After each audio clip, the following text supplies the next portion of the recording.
Olá, sejam muito bem-vindos! Sabe, quando a gente pensa num processo judicial, a imagem que costuma vir na cabeça é aquela clássica, né? De um duelo. Um autor de um lado, um réu do outro. Mas, na prática, a realidade jurídica é bem mais complexa que isso. Então, hoje, a gente vai mergulhar nesse universo e entender como o direito se organiza para lidar com disputas que envolvem, na verdade, times inteiros de pessoas. E a resposta para essa pergunta é um sonoro não. Muitas vezes, as situações da vida real que chegam à justiça são como uma grande teia, sabe? Envolvendo várias pessoas e vários interesses. Pensa num acidente de trânsito com múltiplos carros, ou numa disputa de herança entre vários irmãos, ou até um grupo de consumidores processando uma empresa gigante. Como é que o sistema judicial consegue colocar toda essa gente, toda essa complexidade dentro de um único processo? A resposta para essa pergunta tem um nome que parece complicado, mas a ideia é simples: litisconsórcio. Esse é o nome do mecanismo jurídico que permite que várias pessoas entrem juntas num processo, seja no time dos autores, processando alguém, ou no time dos réus, sendo processadas. É basicamente o jeito que o processo civil encontrou para não ignorar a complexidade do mundo real. Mas por que juntar todo mundo? Bom, por duas razões muito práticas. A primeira é o que a gente chama de economia processual. Pensa só, em vez de ter 10, 20 processos idênticos sobre o mesmo acidente, por exemplo, resolve-se tudo de uma vez só. É muito mais rápido, mais barato, muito mais eficiente. A segunda razão, e essa talvez seja a mais importante de todas, é a harmonia dos julgados. Seria um caos se o sistema permitisse decisões conflitantes. Imagina um juiz dizendo que o sinal estava verde e no processo do lado, sobre o mesmo fato, outro juiz dizendo que estava vermelho. Não dá, né? O litisconsórcio garante que a decisão seja única e coerente para todo mundo envolvido.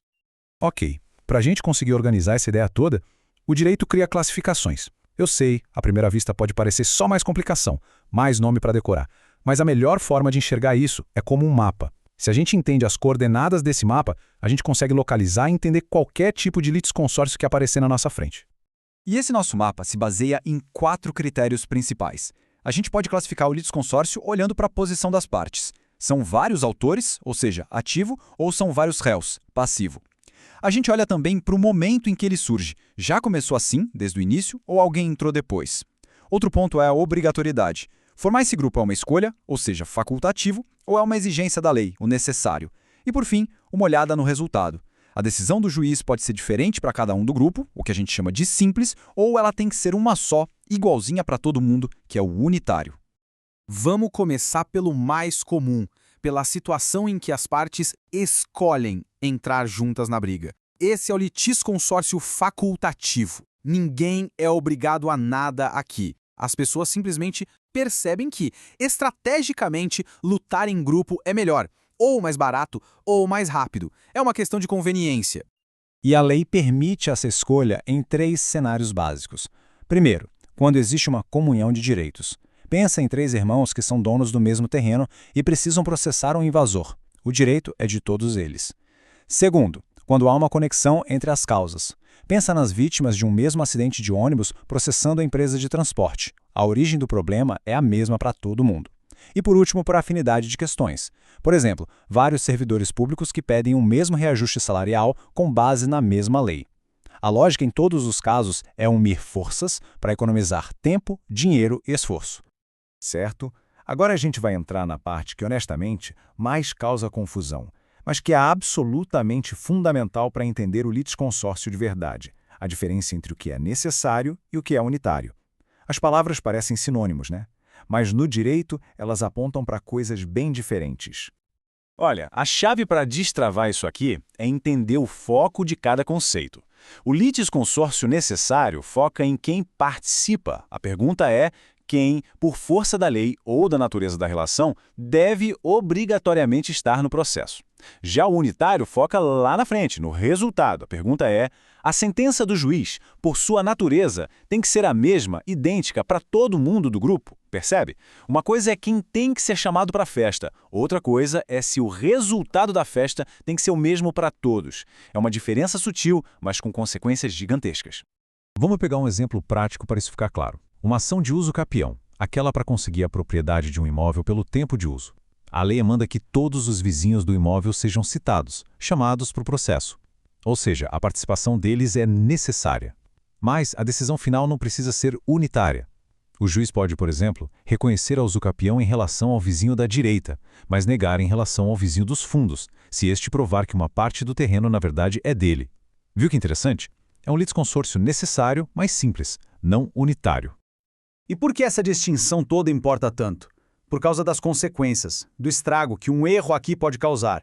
Se alguém que era um litisconsórcio necessário ficar de fora de um processo em que a decisão tinha que ser a mesma para todos, ou seja, unitário, a sentença é simplesmente nula, não vale nada. É como construir um prédio e esquecer de um pilar fundamental. Tudo desmorona. Agora, se a decisão podia ser diferente para cada um, o litisconsórcio simples, a sentença até vale para quem participou, mas ela é ineficaz, não produz efeito nenhum para aquela pessoa que ficou de fora. Vamos agora para o ponto mais polêmico, mais, eu diria, fascinante desse assunto todo, a controvérsia do chamado litisconsórcio ativo necessário, ou seja, quando a lei parece exigir que várias pessoas processem juntas no polo ativo, como autoras. Isso leva a gente para uma pergunta quase filosófica, né? O sistema de justiça pode obrigar uma pessoa a processar alguém se ela não quiser? A ideia soa muito estranha, porque o direito de ir à justiça, o direito de ação, também parece incluir o direito de não ir, de ficar quieto.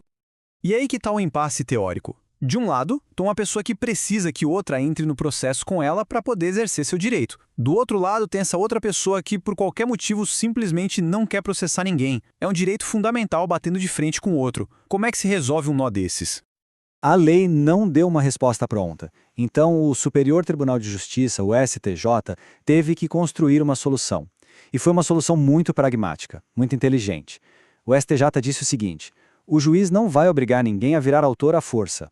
O que ele vai fazer é determinar que essa pessoa seja apenas intimada, ou seja, ela é comunicada oficialmente de que o processo existe.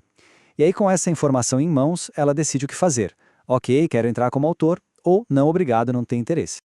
A lógica toda dessa decisão da STJ pode ser resumida em uma única palavrinha que eles usaram: querendo. A pessoa é chamada para, se ela quiser, integrar o processo. Isso é genial porque respeita a liberdade de quem não quer processar, mas ao mesmo tempo não impede que o autor original siga em frente buscando o direito dele. É um equilíbrio muito elegante para um problema bem espinhoso. Para a gente fechar nossa análise, vamos dar uma olhada rápida em como a lei criou algumas ferramentas para gerenciar esses processos de time quando eles ficam grandes ou complexos demais.